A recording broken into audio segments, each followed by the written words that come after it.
I was looking forward to coming here because I've been teaching at Debbie for a long time.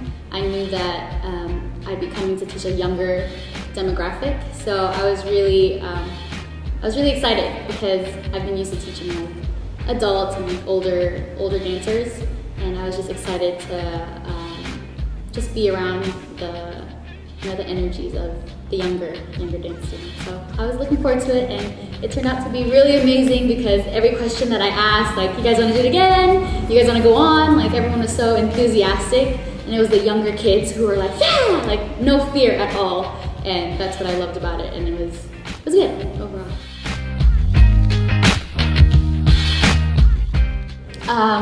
I talked to Tony Braxton. He wasn't man enough.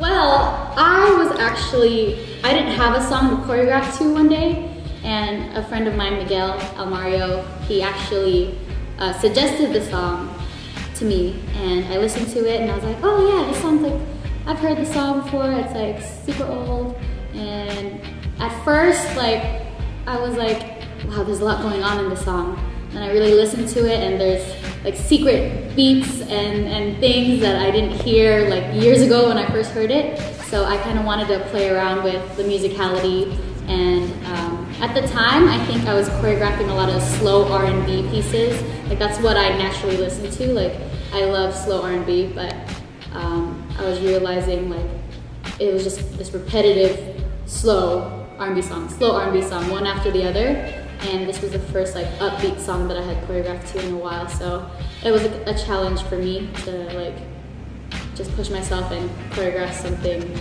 a little more uppity. Yeah, so I just wanted to change it up. Okay.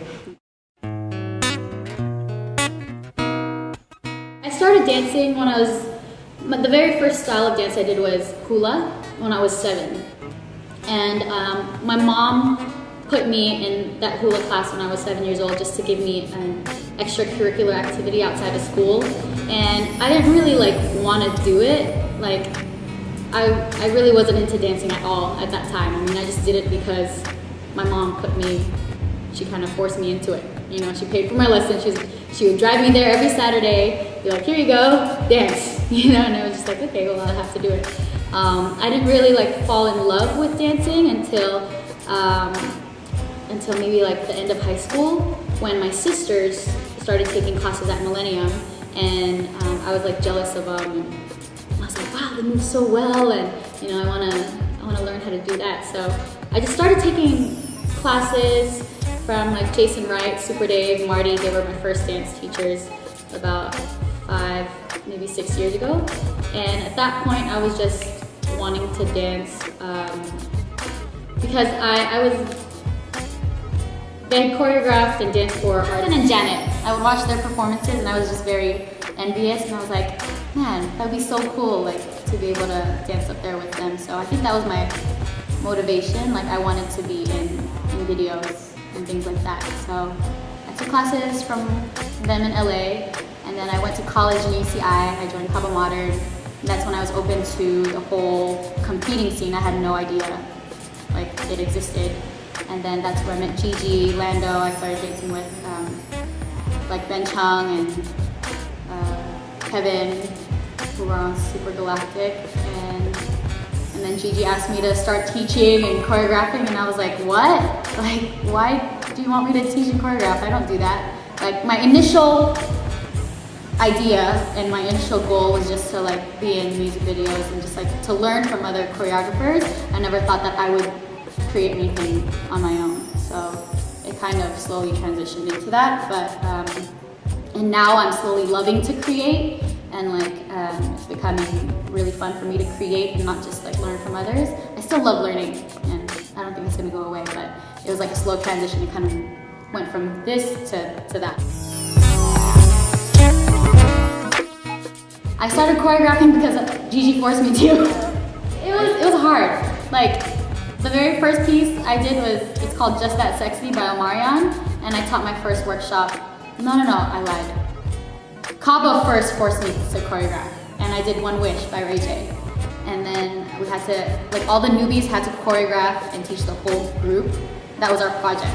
I was like, I don't know how to do this. Like, what do I do? So I put something together. I taught the whole Cabo Modern, and that was like one of my first tastes of teaching. And then after that, Gigi had asked me to teach for Essence, and it was more like a forced thing. They forced me, and I was very hesitant, but like I wanted to try it because I guess I've always just been very doubtful of myself. I've always been very like, my stuff is not good enough, like I'm not good enough. So when other people expressed that they believed in me, like I had such low self-esteem. Like I would have to get validation from other people to believe in myself first. And I think I'm still that way. So like I tell people to take risks all the time, but it takes me honestly a very long time to take risks myself. But I know that that's what it takes to grow. So it's just always been other people kind of pushing me. That's what's helped me grow pretty much. And that's how it started.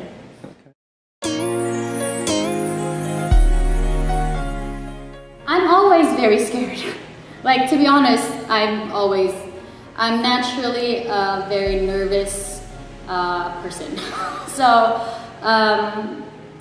like, even as much as I've taught classes, I still get nervous for every single time that I teach.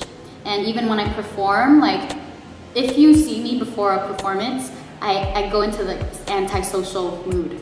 And I'm like, don't talk to me, I need to go over my choreography. Like, that's how I get, and I don't talk to anybody because my head is in like, oh, practice, practice, practice mode.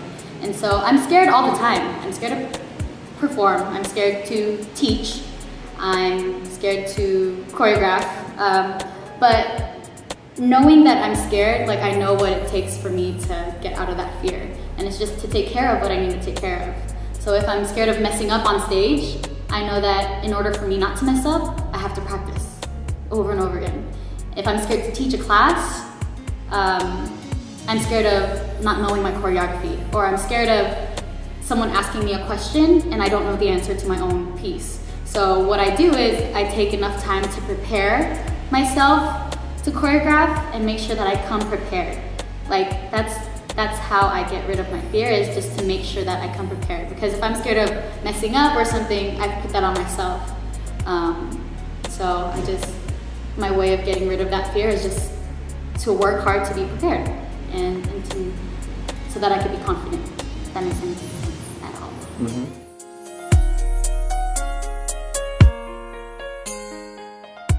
I wanted to give up before, yeah. Because dancing for me is not easy. Like I've been growing up, like I came from a very conservative and like educationally driven family. And so when I decided to leave school and pursue an art instead of, something that my parents wanted me to do, they weren't very supportive of it, I guess. So I wanted to give up because, having like low self-esteem when you don't have support from other people, it's really hard. So, and as a dancer too, it's not very easy. Like you don't have a stable 9-to-5 schedule where you are paid weekly for, your work. It's like you kind of have to hustle on your own. You kind of have to find your own work. I'm slowly stepping into the industry scene where you have to like audition or else you can't book something, and it's been hard for me, like emotionally, physically. Like you always have to be like in shape. Financially, like my parents like cut me off when I decided to quit school, pretty much. So it's just been, it kind of tests you when you decide to pursue your art as your career. Like it tests your limits, and it tests like how bad you really want it. So I've found a balance to it, which is good now, but in the process of it was definitely hard, and I felt like giving up a lot of times. But honestly, like I've had fights with my family, and like as a dancer, like I don't think dancers are very rich. So on a personal note, like my family is not, we're not the richest, So when I can't help contribute to the finances of the family, that's when I start to look back and think about my decision about leaving school.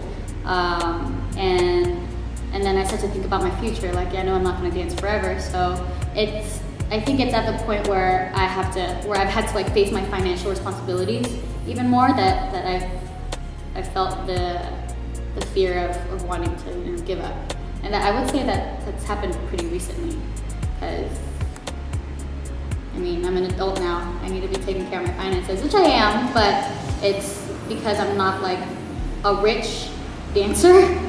It has been hard just recently, so. But I know that this is what I want, and I'm okay now financially, which is not, so it's not bad. Never thought about that really, but I wish it was kind of more supported. Like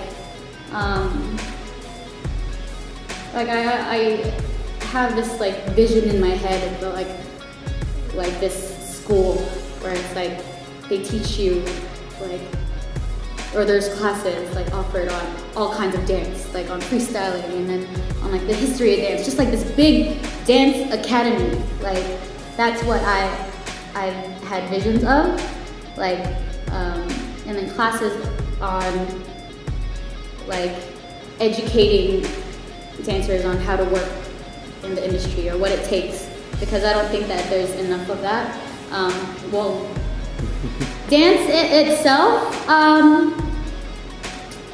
I would like students or like interested like dancers to kind of not rely so much on like YouTube or on certain figures. Like for me as a dancer, I always made it a point to be as versatile as possible. So when I see dancers who, I mean, in the coming generation, like I've seen dancers who just mimic maybe like one person or one style, and they're so stuck on it. Like I wish that they would just free themselves up a little bit more and try other things. I guess that's what I would like to see in the dance community, is not to see replicas of just certain models of people and dancers. I'd like to see more diversity, more originality, and more uniqueness from one person. Does that make sense? Yeah. Shout outs? Everybody! I don't know, all the crews that I've been a part of. Essence, I love you guys. Legacy, I love you guys. The Other Duck, I love you guys. Boogie Zone has always been like a big family of mine, so Boogie Zone. My God, there's so many people. Like I can't name everybody. Everyone at Debbie Reynolds, you guys are amazing. All right, thank you very much, April. Thank you.